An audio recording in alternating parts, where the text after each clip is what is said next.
Okay guys, let's continue with our session, and now we'll proceed by looking at what are the etiologies associated with the diffuse parenchymal disease. Let's start. One of the etiologies about the occupational and the environmental factors.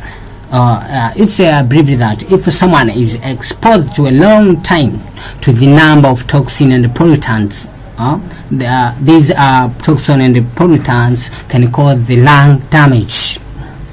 And among these toxins and pollutants, we include the silica dust.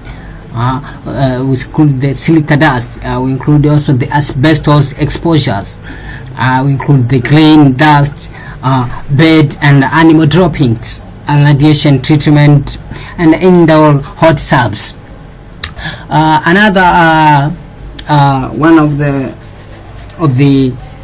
etiologies about the radiation therapy. Radiation therapy, it means someone is receiving a treatment by radiation. For example, those are being treated from cancers. So it's believed that if someone is exposed, or if someone is receiving a radiation therapy, either for lung or breast cancers, these radiations will go and damage the lungs, and the effect will show after the month, or sometimes they show after the years. They show after the months, or sometimes after the years. And another of the factor is about the medication that we are receiving, in this case we have groups of chemotherapy drugs. These drugs used, also we have group of drugs used in heart treatment, and some of the antibiotics. Let's start with the chemotherapy drugs. These are drugs that are used to treat cancers. It means you treat a cancer by drugs. That's different from radiation therapy. It means in radiation you treat cancer by using radiation, but here you use drugs to treat cancers. For example, we have methotrexate and the cyclophosphamide. These can cause damage to the lungs.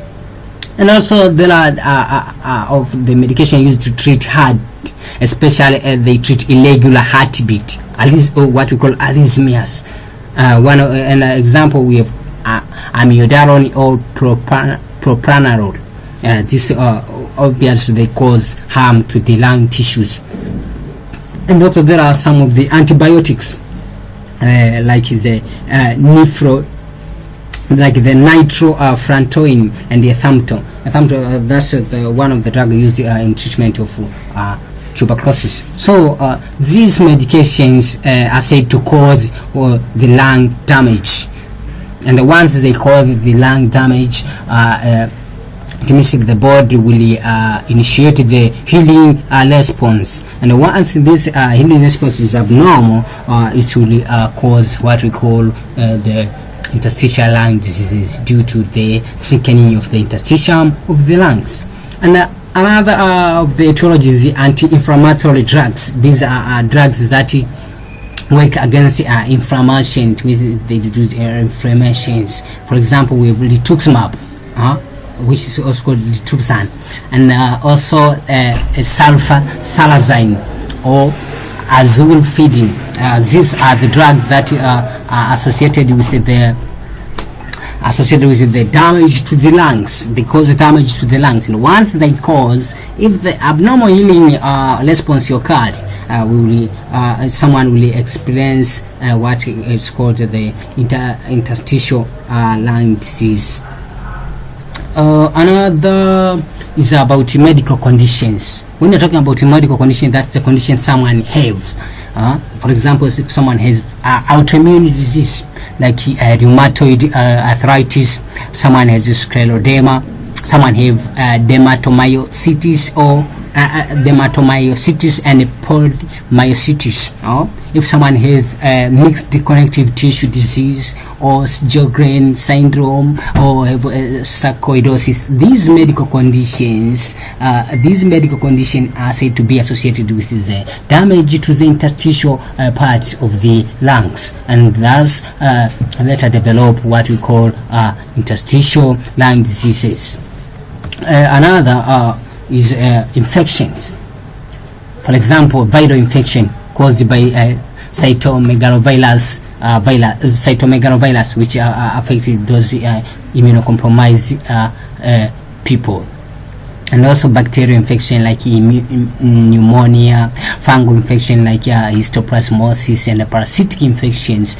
These are said to be associated with the damage to the lung tissues, especially the interstitium of the lungs, and later they cause the fibrosis to the interstitial part of the lungs, and someone will develop the diffuse parenchymal lung disease.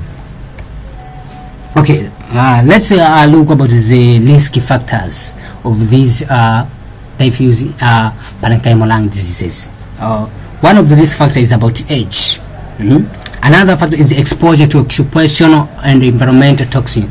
The people that are exposed to the toxin and the pollutant due to their occupational work or the environment that they are dwelling, they are more likely to acquire these diffuse parenchymal lung disease. And also people which show the gastroesophageal reflux conditions, and also the smoker one, and also the people who receive radiations or chemotherapy. These are treated from cancers. Some of people are treated by radiation, other by drugs, or both of these have been prone to develop interstitial lung disease. Thanks for presentation, and this was about a short presentation concerning about the etiologies and the risk factors of the diffuse parenchymal lung disease. Now, don't forget to subscribe our channel, because we have not ended here, and we will continue with our topic of the diffuse parenchymal lung diseases. So, and also don't forget to put a notification on in order to receive other videos on this topic. Thanks and welcome again.